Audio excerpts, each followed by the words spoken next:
Hello मेरे प्यारे मित्रों, देखिएगा आज हम तुमको ये बताने जा रहे हैं रसायन विज्ञान के बारे में कि रसायन विज्ञान का जो यूपी बोर्ड ने नया कोर्स दिया है तो उस कोर्स के अंतर्गत कौन कौन से चैप्टरों को हटा दिया गया है और कौन कौन से चैप्टर इसमें शामिल किए गए हैं। देखिएगा अभी हम तुमको वो सब बताएंगे जो तुमको यानी पढ़ना है, ठीक है ना। जो इस वर्ष तुम्हें तुम्हें तुमको यानी पढ़ना है वो चीज बताएंगे। और कितना लेस हो गया, मतलब बहुत इसमें ऐसा हो गया कि रसायन विज्ञान में बहुत से चैप्टरों को यहाँ से हटा दिया गया है। और कितना हटाया है, किन किन चैप्टरों को हटाया है, अभी हम तुमको लास्ट में बताएंगे। पहले तुम ये देख लीजिएगा कि इसमें तुम्हें कौन कौन से चैप्टरों को यहाँ पे पढ़ना है, इस बात में ध्यान देना। देखिएगा यहाँ पे दिया गया विलयन विलयन पढ़ना। यहाँ पहला पार्ट दिया जाता था ठोस अवस्था, ना हो पता तो देखना। तो पहला पार्ट यहाँ दिया जाता था ठोस अवस्था।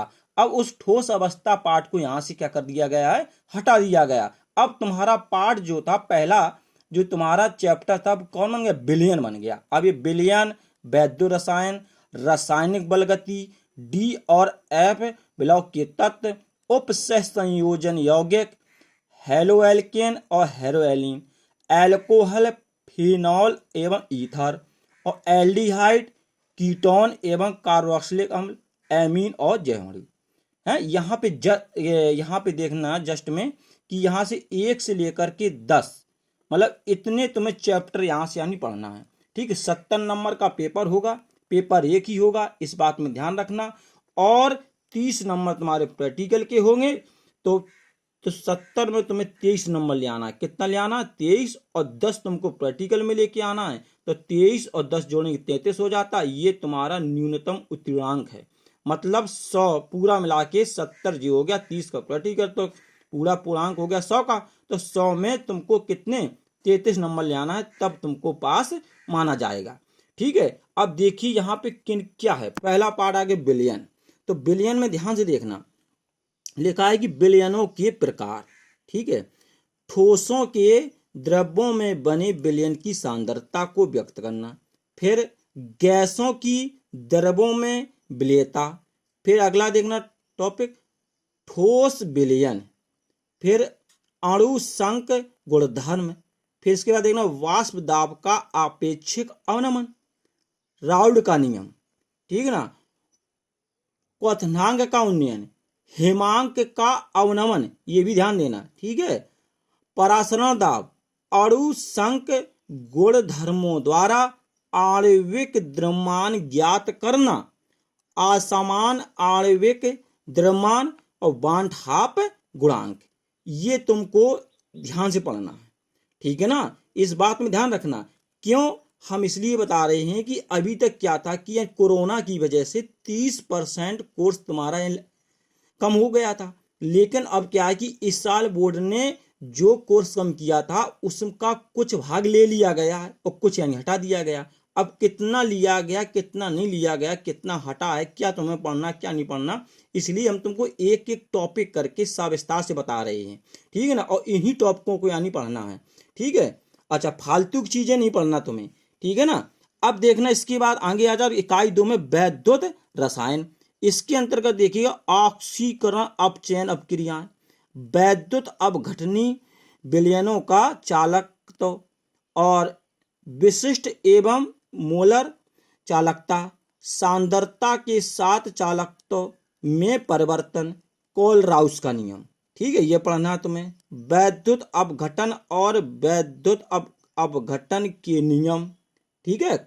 और सूक्ष्म सेल पढ़ना है, वैद्युत अपघटनी सेल पढ़ना है, ग्लेवनी सेल पढ़ना है, सीसा संचायक सेल पढ़ना है, सेल का विद्युत वाहक बल, मानक इलेक्ट्रोड विभव, नस्टड समीकरण, और रासायनिक सेलों में इसका अनुप्रयोग, गिब्स मुक्त ऊर्जा और सेल के ईएमएफ में परिवर्तन के मध्य संबंध, और ईंधन सेल और संक्षारण। ये देखो तुमने हाई स्कूल में पढ़ा होगा, ठीक है। ये देखो यहाँ तुम्हारे यानी क्लास में भी दिया गया है, ठीक है ना। ये यहाँ से अब हम तुम्हें बता रहे हैं कि, और देखिए अगली इकाई के बारे में देखिएगा। इसके बाद ये हो गया इकाई 2। इसके बाद हम आगे अगली इकाई में, इकाई नंबर 3, ठीक है ना। इकाई में देखना इसमें नंबर 7 मिलेंगे, देखते जाना है। यहाँ पे ये लिखा रासायनिक बलगति। इस रासायनिक बलगति के अंतर्गत क्या क्या पढ़ना देखिएगा। इसमें लिखा है अभिक्रिया का वेग, ठीक है ना, ये तुम्हें पढ़ना है। अपक्रिया वेग को प्रभावित करने वाले कारक जैसे सांद्रता है, ताप है, ठीक है, फिर उत्प्रेरक है, अभिक्रिया की कोटि और आणविकता है, वेग नियम है, और विशिष्ट दर स्थिरांक है, समाकलित वेग समीकरण, और अर्धायु मतलब केवल शून्य और प्रथम कोटि की अपक्रिया के लिए पढ़ना है, ठीक है। कौन देखिएगा, वैसे 3 होती हैं, शून्य, प्रथम, द्वितीय और तृतीय। यहाँ खाली 2 बोला गया तुम्हें, एक शून्य और एक प्रथम कोटि की अपक्रिया, ठीक है ना। फिर संघट्ट सिद्धांत की अवधारणा है, इसका परिचय देखना है, और संकीर्ण ऊर्जा और आर्हेनियस समीकरण। अब इसके बाद देखना इकाई 4। इकाई 4 में तुम्हें डी और एफ ब्लॉक के तत्व देखना है। अच्छा, कौन कौन चीजों को पढ़ना है इसमें तुम यानी इसमें देख लो ध्यान से। जैसे जे हो गया, ठीक है, संक्रमण धातु हैं, ठीक, वगैरह वगैरह है। वीडियो ज़्यादा ही लंबा हो जाएगा, इसलिए तुम यहाँ देख लेना, यहाँ वीडियो को रोक रोक करके, ठीक, देखते जाना, पढ़ते जाना, कौन कौन टॉपिक पढ़ना, कौन कौन नहीं पढ़ना। देखिए यहाँ पे ये सब चीज़ें हैं, एंथैल्पी, ऑक्सीकरण अवस्थाएं हैं, आयनिक है, त्रिज्या है, चुंबकीय है, चुंबकीय गुणधर्म, अंतरा, ये चीज़ें तुम्हें यहाँ से क्या करना है, यानी पढ़ना है, ठीक है ना। अब यहाँ देखना ये हो गया लैंथेनाइड, ये हो गया एक्टिनाइड, ये भी तुम्हें पढ़ना है। इसमें कौन कौन चीज़ें पढ़ना है यह देखना।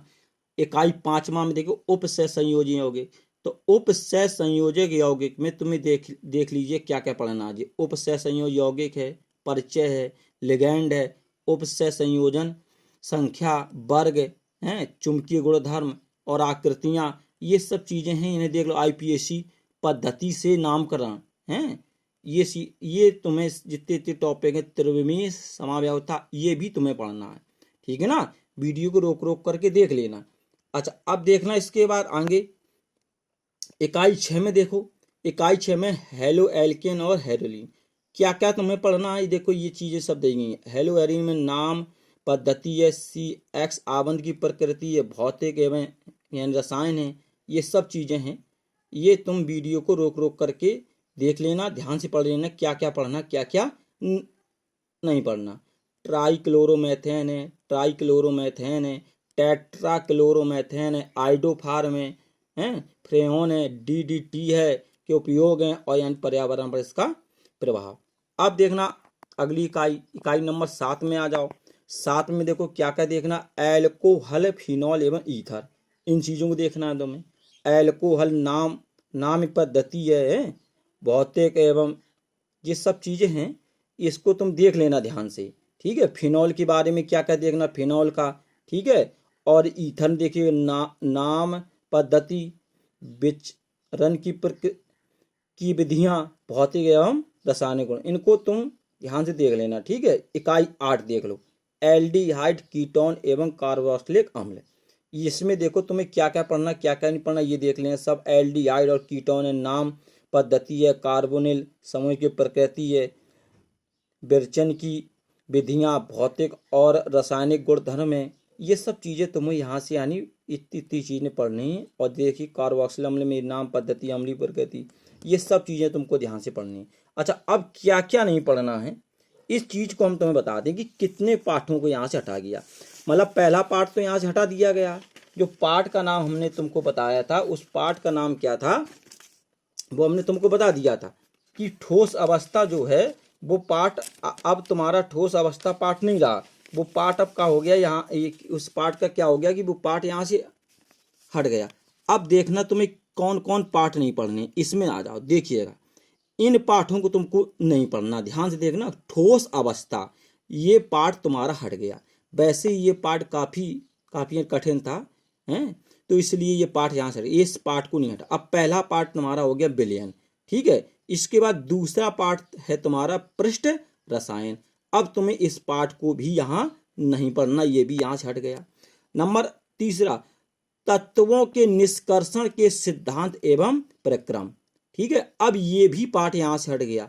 अब तुम्हें इस पार्ट को नहीं पढ़ना है, ठीक है ना, ध्यान देना। नंबर अगला, पी ब्लॉक के तत्व। वैसे यहाँ क्या था कि पी ब्लॉक के तत्व नंबर सेकंड और पी ब्लॉक के तत्व नंबर थर्ड, तीन मतलब जे पी ब्लॉक के तत्व दो भागों में हमने सीधे लिख दिए पी ब्लॉक के तत्व, ये तुमको नहीं पढ़ना। इसके बाद नाइट्रोजन युक्त कार्बनिक यौगिक, नाइट्रोजन युक्त कार्बनिक यौगिक ये भी तुमको नहीं पढ़ना यहाँ से, ठीक है, यहाँ से ये भी नहीं पढ़ना। अच्छा, लास्ट में बहुलक, ये बहुलक नहीं पढ़ना, ये भी यहाँ से हट गया, ठीक है। और इसके बाद दैनिक जीवन में रसायन, रसायनिक लिख गया, सॉरी, दैनिक जीवन में रसायन, ये नहीं पढ़ना। ये बहुत ही महत्वपूर्ण चीज हमने बताई है कि ताकि तुम कहीं से उल्टी सीधी प्रकार की तैयारी ना कर सको, बेहतरीन तैयारी करो। क्या क्या पढ़ना क्या क्या नहीं पढ़ना इस वीडियो में देख लेना और अपनी मेहनत करते रहना। धन्यवाद।